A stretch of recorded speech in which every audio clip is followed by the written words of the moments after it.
नमस्कार साथियों, responsive classes में आप सभी का स्वागत है।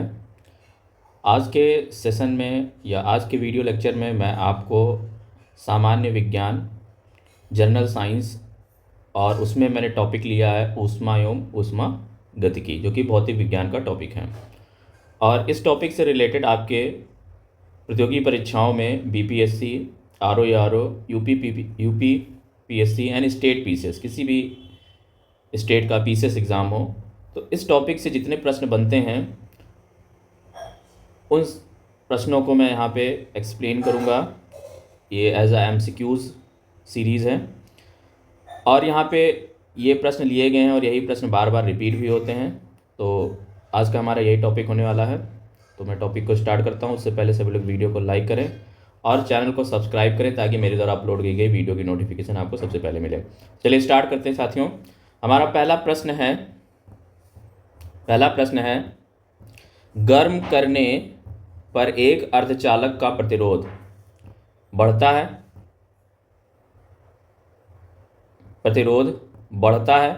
घटता है, वही रहता है, पहले बढ़ता है और फिर घटता है। ठीक है। अब ये बीपीएससी का प्रश्न है। बीपीएससी क्या करता है कि 5 ऑप्शन देता है। पांचवा ऑप्शन कह रहा है उपयुक्त में से कोई नहीं या उपयुक्त में से एक से अधिक। बीपीएससी प्री 2020 का प्रश्न है। तो साथियों, इस प्रश्न का उत्तर क्या होगा? रेड कलर ही ज़्यादा सही है। गर्म करने पर एक अर्धचालक का प्रतिरोध घटता है। वैसे तो प्रतिरोध क्या होते हैं? टेम्परेचर के डायरेक्टली प्रोपोर्शनल होता है। प्रतिरोध R is directly proportional to T। अगर हम किसी चालक की बात करें तो प्रतिरोध टेम्परेचर के समानुपाती होता है, लेकिन अर्धचालक में इसका अपोजिट होता है। तो गर्म करने पे किसी अर्धचालक का प्रतिरोध घटता है, इसको याद रखिएगा। अगला प्रश्न यहाँ पे साथियों देखेंगे। अगला प्रश्न है 50वां प्रश्न है 20 डिग्री सेल्सियस का मान फ़ारेनहाइट स्केल में क्या होगा? 50 डिग्री सेल्सियस का मान फ़ारेनहाइट स्केल में क्या होगा? तो इसके लिए ये आपको निकालना पड़ेगा। फॉर्मूला होता है C/5 इक्वल टू F-32/9। इस फॉर्मूले से मैं यहाँ पे लिख दे रहा हूँ C/5 इक्वल टू F-32/9। इस फॉर्मूले से हम यहाँ पे सेल्सियस का मान रख देंगे तो फ़ारेनहाइट की वैल्यू आ जाएगी। तो इस प्रकार ये सॉल्व करने पे दूसरे प्रश्न का उत्तर जो आएगा 122 फ़ारेनहाइट आएगा। और बॉडी का जो टेम्परेचर होता है वो 37 डिग्री सेल्सियस होता है। कमेंट करके बताइएगा इसका फ़ारेनहाइट क्या होगा। ठीक है। फिर अगला प्रश्न यहाँ पे हमारा बनता है प्रश्न नंबर तीसरा प्रश्न है निम्नलिखित में से किससे आग को सबसे जल्दी बुझाया जा सकता है? निम्नलिखित में से किससे आग को सबसे जल्दी बुझाया जा सकता है? बिल्कुल सही है। शीतल जल, गर्म जल, उबलता जल, बर्फ। तो आग सबसे ज़्यादा किससे बुझेगी? अब इसमें सब जल की बात की गई। क्या हम शीतल जल डाल दें, गर्म जल डाल दें, उबलता जल डाल दें या फिर बर्फ़ डाल दें? सबसे पहले किससे बुझेगी आग? उबलते हुए जल से आग सबसे पहले बुझेगी। ठीक है। ऑप्शन नंबर बी करेक्ट हो जाएगा, इसको याद रखिएगा। निम्नलिखित में से किसमें ऊष्मा की हानि? चौथा प्रश्न देखेंगे। निम्नलिखित में से किसमें ऊष्मा की हानि मुख्य रूप से संवहन कारण नहीं होती है? तो संवहन ऊष्मा ट्रांसफ़र की एक विधि है और ऊष्मा की हानि इसमें से किस में संवहन के कारण नहीं होती है? उबलता जल।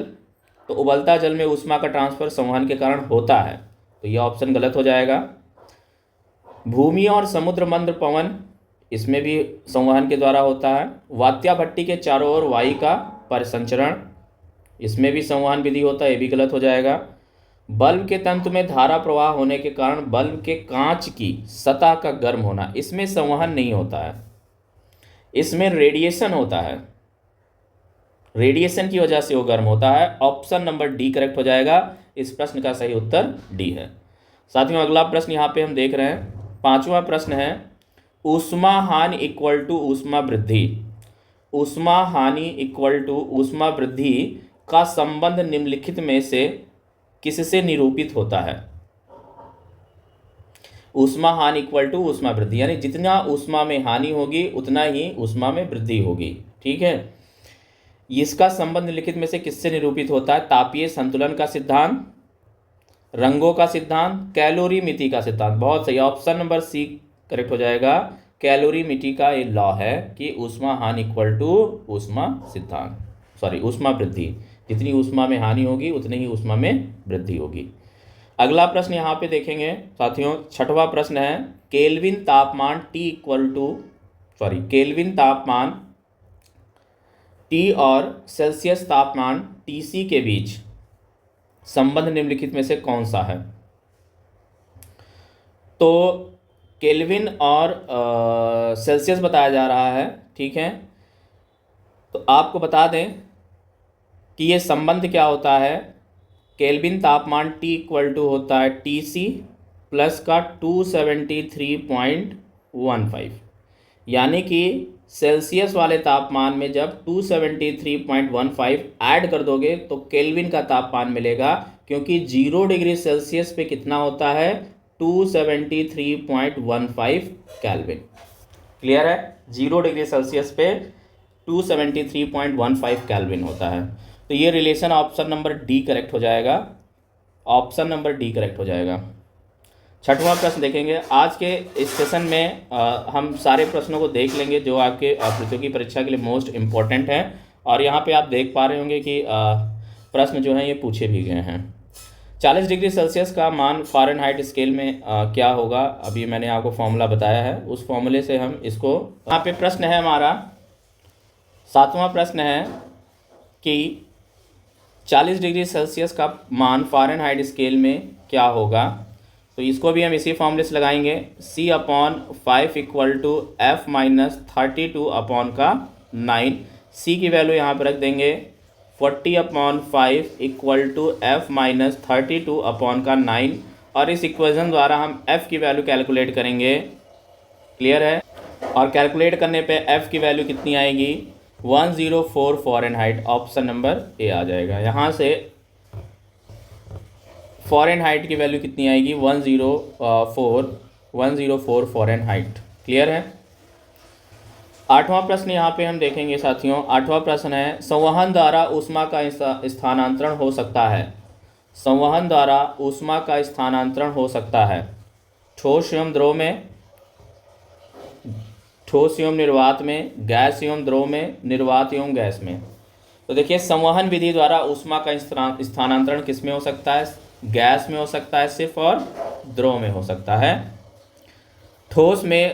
ठोस वस्तु में ऊष्मा का संचरण किसके द्वारा होता है? चालन विधि द्वारा होता है, कंडक्शन मेथड के द्वारा। ठीक है, और गैस और द्रव में क्या होता है? अभी संवहन द्वारा ऊष्मा का स्थानांतरण होता है। इसको याद रखिएगा, प्रश्न पूछा गया है। फिर यहाँ पे साथियों अगला प्रश्न बनता है हमारा, नवां प्रश्न है। नवां प्रश्न क्या कह रहा है कि माना कि औसत तापमान सेंटीग्रेड और फ़ारेनहाइट में इतना है, तथा यदि C तथा F का संबंध कुछ इस प्रकार है, तो F डैश यानी F तथा C का संबंध होगा। ठीक है, F तथा C का क्या संबंध होगा?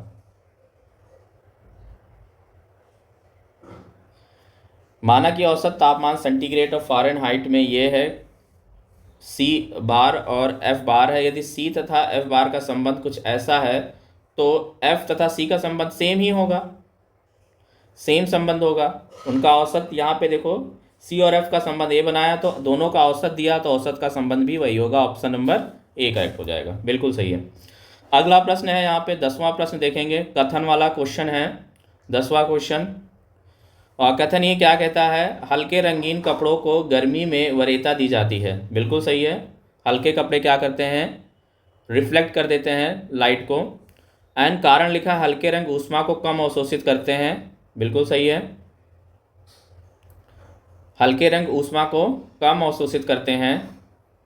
तो ए और आर दोनों सही है, आर ए सही का स्पष्टीकरण है, बिल्कुल सही है, ऑप्शन नंबर ए करेक्ट हो जाएगा। ए और आर दोनों सही है और आर ए की सही व्याख्या करता है।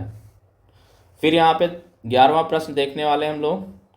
नीचे एक एसर्शन यानी कि कथन दिया गया, उसका कारण भी दिया गया, तो कथन कारण वाला क्वेश्चन फिर से यहाँ पे रिपीट हुआ। ओके, कथन ये क्या कहता है, ऊंचाई वाले स्थानों में भोजन पकाने के लिए उसमें नमक मिलाया जाता है। ठीक है, ऊंचाई वाले स्थानों में तापमान निम्नलिखित में से कौन सा सही उत्तर है। ऊंचाई वाले स्थानों में तापमान कम होता है, बिल्कुल सही है, ऊंचाई वाले स्थानों पे तापमान क्या होता है, कम होता है। लेकिन जो बात इन्होंने बताई है कि ऊंचाई वाले स्थानों में भोजन पकाने के लिए उसमें नमक मिलाया जाता है, ये इसका कारण नहीं है। ठीक है, तो ए और आर दोनों सत्य हैं, अपनी जगह बात सत्य है, किंतु आर ए का सही व्याख्या नहीं है, ऑप्शन नंबर बी करेक्ट हो जाएगा। साथियों बढ़ते हैं अगले प्रश्न पे। सभी लोग वीडियो को लाइक कर दें, चैनल को सब्सक्राइब कर दें। 12वां प्रश्न हमारा क्या कहता है, 12वां प्रश्न यहाँ पे देखेंगे, जब सीले बिस्कुटों को थोड़ी देर के लिए क्या कह रहा है कि भाई कि जब सीले बिस्कुटों को थोड़ी देर के लिए फ्रिज के अंदर रखा जाता है तो वह कुरकुरे हो जाते हैं। अच्छे सीले मतलब नरम बिस्कुटों को फ्रिज में रखते हैं तो कुरकुरा हो जाता है, क्योंकि ठंड से अतिरिक्त नमी बाहर आ जाती है। गलत, फ्रिज के अंदर आर्द्रता कम होती है इसलिए अतिरिक्त नमी अवशोषित हो जाती है। बिल्कुल सही, ऑप्शन नंबर बी करेक्ट हो जाएगा, फ्रिज में आर्द्रता कम होती है जिसकी वजह से नमी अवशोषित हो जाती है, बिल्कुल सही है। अगला प्रश्न यहाँ पे देखेंगे, 13वां प्रश्न देखेंगे साथियों। 13वां प्रश्न यहाँ पे हम देखने वाले हैं, तापगतिकी का प्रथम नियम, तापगतिकी का प्रथम नियम, तापगतिकी का प्रथम नियम सामान्यतया किससे संबंध मामला है। चार्ल्स नियम, न्यूटन के शीतलन नियम, ऊष्मा विनिमय के नियम, ऊर्जा के संरक्षण के नियम। तापगतिकी का जो प्रथम नियम है वो ऊर्जा संरक्षण के नियम पर आधारित है, ऑप्शन नंबर डी करेक्ट हो जाएगा। एसएससी सीपीओ का प्रश्न है ये। 14वां प्रश्न है हमारा साथियों, जब पानी को 0 डिग्री सेल्सियस से 10 डिग्री सेल्सियस तक गर्म किया जाता है तो इसका आयतन बढ़ता है घटता है, पहले घटता है और फिर बढ़ता है। ठीक है, तो ये anomalous behaviour of water, water का एनॉमलस बिहेवियर होता है कि ये 0 से 4 डिग्री सेल्सियस तक इसको गर्म करेंगे तो आयतन क्या है, घटेगा। ठीक है, और उसके बाद उसको गर्म करेंगे पानी को तो उसका आयतन क्या करने लगता है, बढ़ने लगता है। यानी अगर हम डेंसिटी इज इक्वल टू करें तो मास अपॉन का वॉल्यूम, 4 डिग्री सेल्सियस पे वाटर की जो डेंसिटी होती है वो सबसे ज़्यादा होती है क्योंकि उस समय पे वॉल्यूम सबसे कम होता है। क्लियर है। तो 15वां प्रश्न यहाँ पे हम देखने वाले हैं साथियों। 15वां प्रश्न है, दो निकायों के बीच ऊष्मा के प्रवाह की दिशा निर्भर करती है। 15वां प्रश्न क्या कहता है, दो निकायों के बीच ऊष्मा के प्रवाह की दिशा निर्भर करती है उनके अपने अपने तापमान पर। भाई टेम्परेचर का फ्लो, ऊष्मा का फ्लो किसके कारण होता है, टेम्परेचर डिफरेंस की वजह से। मान लिया एक वस्तु यहाँ पे 20 डिग्री सेल्सियस की है और एक वस्तु है 15 डिग्री सेल्सियस की, तो 15 से 20 की ओर क्या होगा, ऊष्मा का प्रवाह होगा टेम्परेचर डिफरेंस की वजह से। अगला प्रश्न देखेंगे, 16वां प्रश्न है, उबलते जल द्वारा जलने की तुलना में भाप से जलना अधिक कष्टदायक गंभीर होता है, क्योंकि। तो देखो, उबलते जल द्वारा जलने की तुलना में भाप से ज़्यादा कष्टदायक होगा, यानी अगर आप दोनों से जलाया जाए तो सबसे ज़्यादा कष्टदायक क्या होगा, कौन सा होगा, तो भाप से ज़्यादा होता है। इसका कारण क्या है, भाप का ताप बहुत अधिक होता है। गलत, भाप एक प्रकार से गैस तथा या कार्य को शीघ्रतापूर्वक निगमन करती। गलत, भाप में गुप्त ताप होता है। हाँ इसकी, हाँ ये ऑप्शन नंबर सी करेक्ट हो जाएगा। भाप में क्या होता है, गुप्त ताप होता है, लेटेंट हीट इसकी बहुत ज़्यादा होती है, इसकी लेटेंट हीट बहुत ज़्यादा होती है, इस वजह से इसमें बहुत ज़्यादा एनर्जी होती है, गर्माहट बहुत ज़्यादा होती है, झुलस जाएगा अगर कोई इससे जलेगा तो, पानी की अपेक्षा ज़्यादा कष्टदायक होगा। 17वां प्रश्न यहाँ पे हम देखेंगे, निम्न में से किसमें संवहन होता है। 7वां प्रश्न है, निम्न में से किसमें संवहन होता है, निम्न में से किसमें संवहन होता है, केवल ठोसों और द्रवों में, केवल द्रव, अभी आपको बताया था ना संवहन केवल द्रवों और गैसों में होता है। देखिए रिपीट हुआ है प्रश्न, इंपॉर्टेंट प्रश्न है, इसको याद कर लीजिए। ठीक है, ठोसों में चालन होता है। फिर साथियों यहाँ पे 17वां प्रश्न हम देख रहे हैं, 17वां प्रश्न है निम्नलिखित में से किसमें संवहन होता है। फिर से यही आया क्या? हाँ, केवल नहीं, वही रिपीट हुआ है। हाँ चलो, इसका ऑप्शन नंबर बी हो जाएगा। अगला प्रश्न 18वां देते हैं। कोई पिंड ऊष्मा का सबसे अधिक अवशोषण करता है जब वह कोई पिंड ऊष्मा का सबसे ज़्यादा अवशोषण करता है जब वह काला हो, खुरदुरा हो, ब्लैक बॉडी है। तो ब्लैक बॉडी क्या करती है? ब्लैक कोई चीज़ दिखी इसीलिए रही है क्योंकि वो सारी की सारी लाइट एनर्जी को एब्जॉर्ब कर ले रही है, अवशोषित कर रही है। बहुत इजी प्रश्न है। फिर यहाँ पे 19वां प्रश्न है। 19वां प्रश्न क्या कहता है? आपेक्षिक आर्द्रता को किस रूप में व्यक्त किया जाता है? आपेक्षिक आर्द्रता को किस रूप में व्यक्त किया जाता है? 19वां प्रश्न है ग्राम में, किलोग्राम में, प्रतिशत में। ऑप्शन नंबर सी करेक्ट हो जाएगा। फिर अगला प्रश्न यहाँ पे देखते हैं, 20वां प्रश्न है साथियों। भीषण सर्दी में ठंडे देशों में पानी की पाइपें फट जाती हैं। क्यों फट जाती हैं भाई? क्योंकि भाई देखो 4 डिग्री सेल्सियस पे भी मैंने आपको बताया था कि वाटर का जो वॉल्यूम होता है वो मिनिमम होता है, और जब 4 से 0 पे जाता है तो उसका वॉल्यूम बढ़ जाता है। यानी जब पानी बर्फ़ बनता है तो उसका वॉल्यूम क्या होता है? बढ़ जाता है।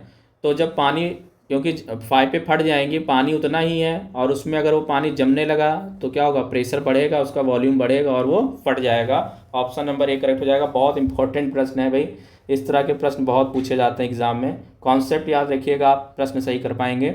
21वां प्रश्न यहाँ पे हम देखने वाले हैं। वह तापमान जिसमें पाठ्यांक फ़ारेनहाइट सेल्सियस दोनों पैमाने पर वही होता है। तो इसको आप सॉल्व कर सकते हो। C/5 equal to F-32/9। C और F इक्वल हो जाए और इसको आप x मान लो और x की वैल्यू यहाँ कैलकुलेट कर लो। Then x/5 equal to x-32/9। यहाँ पे सॉल्व करेंगे तो 9x और ये हो गया 5x और ये हो गया 32 मल्टीप्लाई बाई 5। तो बेटा ये हो गया आपका 4x is equal to 4x और माइनस का 5 दूनी 10 और 5 या 15, 1 16 160। तो ये आ गया आपकी equation 4x is equal to minus 160। Then x is equal to minus 160 बटे 4, 4 चौक 16 माइनस 4, x की वैल्यू माइनस 40 आ गई। तो ऑप्शन नंबर बी करेक्ट हो जाएगा साथियों। इसको इस तरह हम सॉल्व कर सकते हैं। अगला प्रश्न यहाँ पे हम देख रहे हैं, 22वां प्रश्न देख रहे हैं। निम्नतम तापमान किसके द्वारा मापा जाता है? निम्नतम तापमान किसके द्वारा मापा जाता है? ठीक है, 22वां प्रश्न है यहाँ पे। तो एल्कोहल थर्मामीटर द्वारा। ऑप्शन नंबर ए करेक्ट हो जाएगा। निम्नतम तापमान हम एल्कोहल थर्मामीटर द्वारा नापते हैं। बिल्कुल इसको याद रखिएगा। थर्म किसका यूनिट है? थर्म किसका यूनिट है? 23वां प्रश्न है हमारे पास। थर्म किसका यूनिट है? ये प्रश्न पूछा गया है, बहुत इंपॉर्टेंट प्रश्न है। तो थर्म ऊष्मा का यूनिट होता है। ऑप्शन नंबर बी करेक्ट हो जाएगा। फिर यहाँ पे साथियों अगला प्रश्न हम देख रहे हैं 24वां। परम शून्य तापमान क्या है? परम शून्य तापमान क्या है? सैद्धांतिक रूप से न्यूनतम संभव तापमान को हम क्या बोलते हैं? परम शून्य तापमान बोलते हैं। अगला 25वां प्रश्न हम यहाँ पे देखेंगे।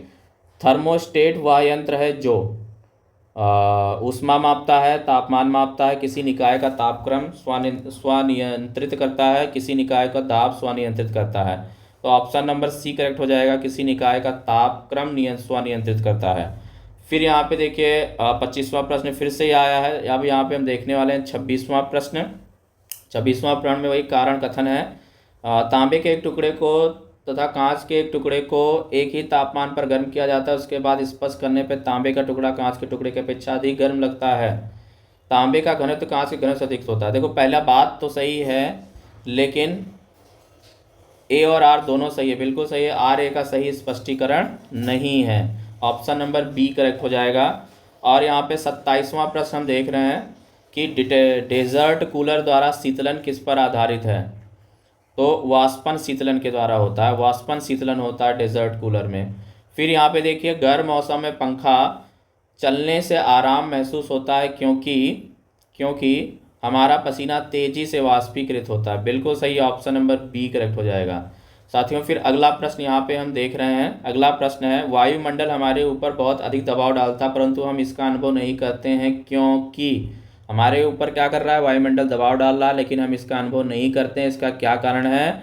हमारा रक्त वायुमंडल के दबाव से कुछ अधिक दबाव डालता है। यानी जो हमारा ब्लड प्रेशर है वायुमंडलीय प्रेशर से ज़्यादा है, इस वजह से हमें कोई असर नहीं पड़ता है। लेकिन अब वहाँ चले जाएंगे जहाँ पे वायुमंडलीय दाब ज़्यादा हो जाएगा, रक्त का दाब कम हो जाएगा, तो नसें फट सकती हैं, नसें फट करके ब्लड बाहर आ सकता है।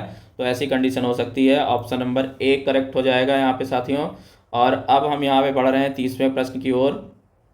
30वां प्रश्न है, क्या है कि बादल आच्छादित रातें स्वच्छ आकाश वाली रातों से अधिक गर्म होती हैं, क्यों? भाई जब बादल आच्छादित हो जाता है तो क्या होता है, बादल पृथ्वी तथा हवा में ऊष्मा का विकिरण रोकते हैं। बिल्कुल सही है, बादल जो है पृथ्वी और हवा में ऊष्मा का जो विकिरण हो रहा है उसको रोक देते हैं, जिसकी वजह से गर्मी महसूस होती है और रातें गर्म हो जाती हैं। 30वें का ऑप्शन नंबर ए करेक्ट हो जाएगा। बिल्कुल सही है साथियों, इस प्रश्न का उत्तर आप जान लीजिए। सारे के सारे प्रश्न बहुत ही इंपॉर्टेंट हैं जो आपकी प्रतियोगी परीक्षाओं के लिए बहुत मोस्ट इंपॉर्टेंट है। कमरे को ठंडा किया जा सकता है। 31वां प्रश्न है, यहाँ पे आप देख सकते हैं। 31वां प्रश्न है कि कमरे को ठंडा किया जा सकता है, तो संपीड़ित गैस को छोड़ने से हम कमरे को क्या कर सकते हैं, ठंड कर सकते हैं। और यहाँ पे हम देख रहे हैं 32वां प्रश्न हमारा क्या है भाई।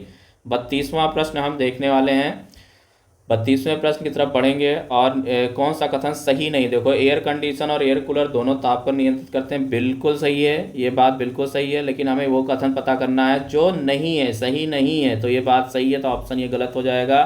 एयर कंडीशनर और एयर कूलर दोनों आर्द्रता नियंत्रित करते हैं, बिल्कुल ये गलत बात लिखी हुई है। तो ये ऑप्शन नंबर बी करेक्ट हो जाएगा। हमें जो सही नहीं है उसी को पता करना था। ये दोनों आर्द्रता नियंत्रित नहीं करते हैं।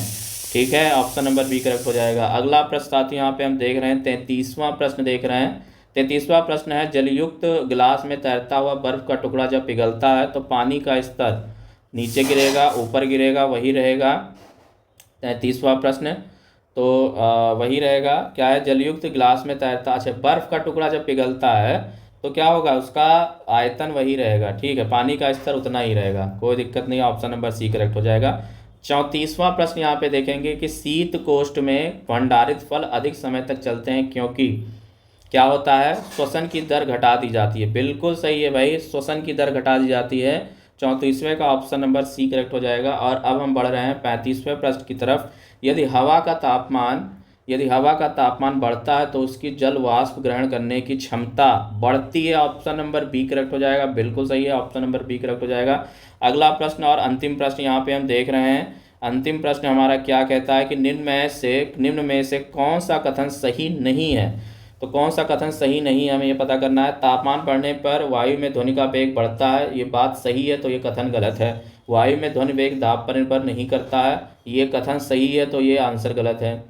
ठीक है, आर्द्रता के बढ़ने पर वायु में ध्वनि का वेग कम हो जाता है, ये कथन गलत है। ये कथन गलत है, इसलिए उत्तर सही है, क्योंकि हमें सही नहीं पता करना है। ऑप्शन नंबर सी करेक्ट हो जाएगा। तो साथियों, इस प्रकार मैंने ऊष्मा गतिकी और ऊष्मा से रिलेटेड उन सभी प्रश्नों को आपको बता दिया है। प्रश्न आपके यहीं से बनने वाले हैं। इन प्रश्नों को आप चाट डालिए, पढ़ डालिए, फाड़ डालिए। बहुत इंपॉर्टेंट प्रश्न है। और एक रिक्वेस्ट यही है आपसे कि आप वीडियो को लाइक करें, चैनल को सब्सक्राइब करें। फिर मिलते हैं नेक्स्ट किसी एक नए लेक्चर, एक नए MCQs के साथ। तब तक के लिए नमस्कार, जय हिंद, जय भारत।